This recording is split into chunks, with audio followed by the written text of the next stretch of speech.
Ok, vamos a esto que es la parte más interesante. Ya cuando aplicamos cada uno de los lentes interpretativos, vamos a ver que nos van a dar las tres diferentes posturas que vemos aquí, con las diferentes conclusiones hermenéuticas que corresponden. Vamos a ver lo siguiente. Vamos a hablar eso de forma contrastante. Vamos a empezar por la postura fundamentalista, la historiografía, y después de eso me voy a pasar al otro extremo, que es la historiosofía, cuál van a ser sus conclusiones hermenéuticas, y después vamos a ir a la parte intermedia, que creemos que es el camino más sano y sabio entre los tres puntos de vista. Dice así, conclusiones hermenéuticas de la postura fundamentalista, siguiendo la historiografía. Punto uno. Los 7 días del preámbulo son un relato historiográfico de la creación a la manera occidental de entenderse. O sea que aquí es historia rigurosa. Estamos hablando de 7 días. Ahora en la historiosofía dice así, punto uno. Los 7 días del preámbulo son solo un dispositivo literario, ficticio, para renarrar el mito mesopotámico de la creación. Esa es la postura, en conclusión de hermenéutica, de la postura neoliberal cuando se estudia y se utiliza el lente historiosófico. Esta postura la enseñan muchos institutos bíblicos en ciencias bíblicas en otros lugares. No es mi propósito hablar mal de ellos, pero solamente quiero identificar que sí existe esto bastante en las redes sociales el día de hoy. Y lo único que les pido es que tengan cuidado al analizar cada una de las posturas de cada uno de los institutos bíblicos y en cuanto al estudio y a la enseñanza de las ciencias bíblicas, porque no todos enseñamos lo mismo, definitivamente. Y lo digo sin ningún tipo de tratar de desprestigiar a nadie, sino es la realidad.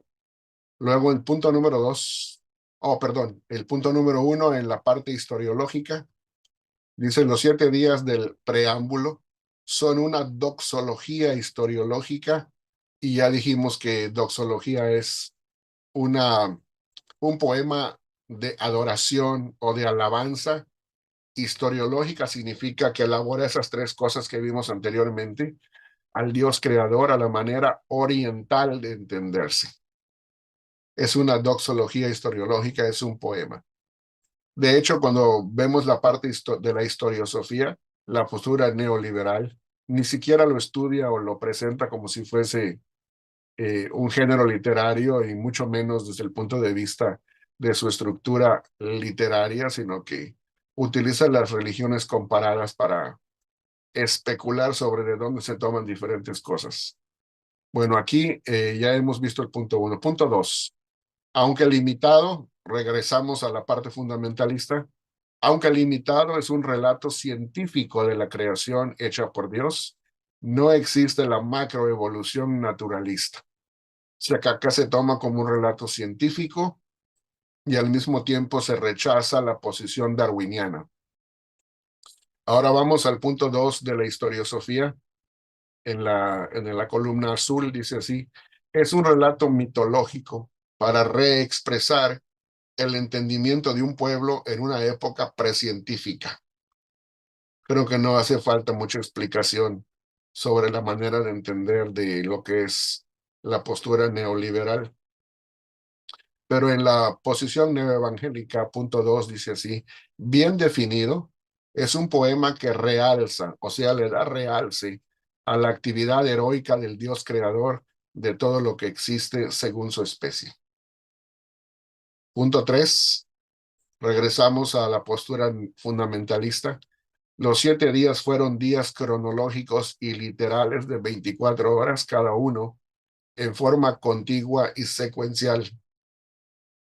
El punto 3 en la postura neoliberal dice así, los 7 días nunca fueron días literales de 24 horas, sino 7 días ficticios para relatar la acción de los dioses cananeos, porque recuerden que este relato pues se ubica en Israel y estamos hablando de la tradición cananea de donde viene Israel, desde el punto de vista neoliberal, no desde mi punto de vista, pero desde el punto de vista de los neoliberales. Luego, a punto número 4, perdón, estamos aquí en el punto 3 de la postura neoevangélica. Los 7 días simbolizan 7 periodos de actividad divina en el que Dios estableció orden y funcionalidad en su creación.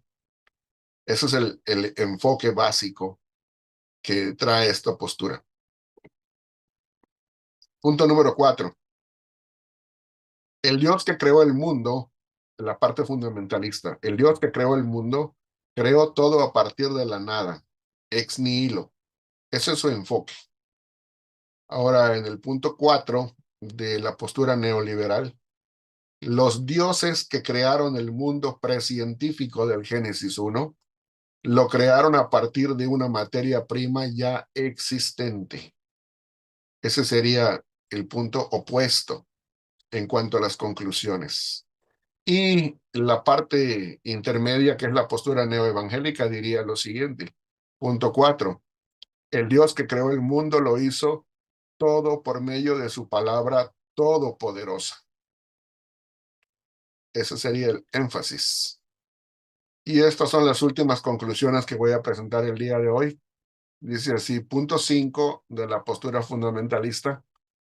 El Dios que creó el mundo y la humanidad y que habla en capítulo 1:26 no es otro que el Padre de nuestro Señor Jesucristo. Eso dice la postura fundamentalista.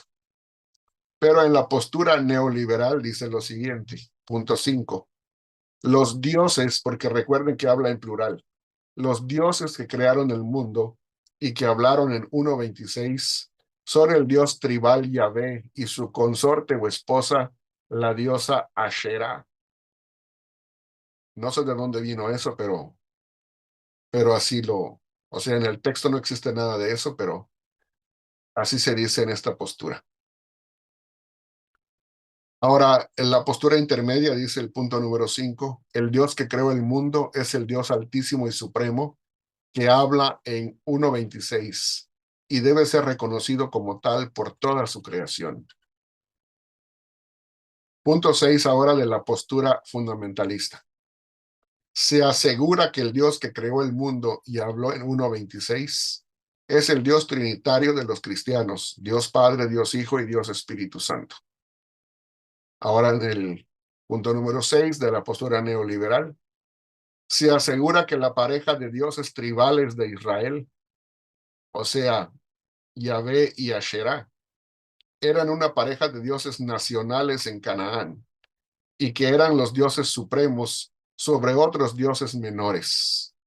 O sea que aquí, para este tiempo, estos dos dioses ya están, o un dios y la otra su diosa, ya están en la parte de la cúspide del concilio de dioses y todos los demás son también dioses, pero son dioses menores que existen debajo de ellos. A eso se le llama enoteísmo. Y esa es la postura neoliberal. Ahora vamos a la postura neoevangélica. Se intuye que el Dios altísimo y supremo que creó el mundo y habló en 1:26 es una unidad en pluralidad. ¿Por qué? Porque menciona dos personajes.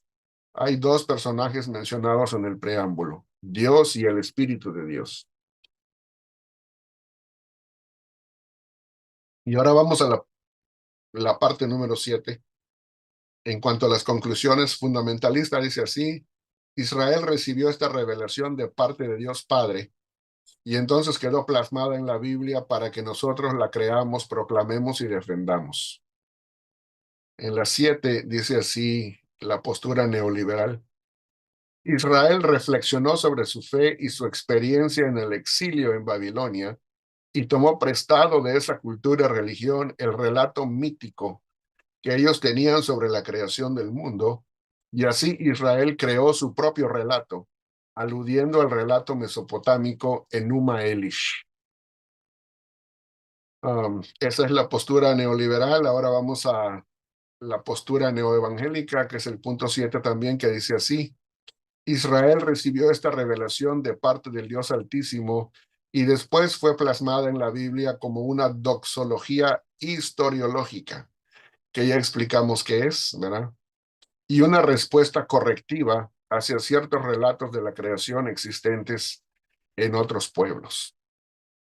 Bueno, utilizando cada uno de los lentes que explicamos, cuando uno lleva a cabo la aplicación hermenéutica de ese lente en cada uno de los enfoques, ya hemos visto cuáles son 7 conclusiones a las que se llegan, y no son las únicas ni todas, nada más es un resumen ilustrativo de cuál es el tipo de interpretación a la cual uno llega y las implicaciones hermenéuticas de cada postura.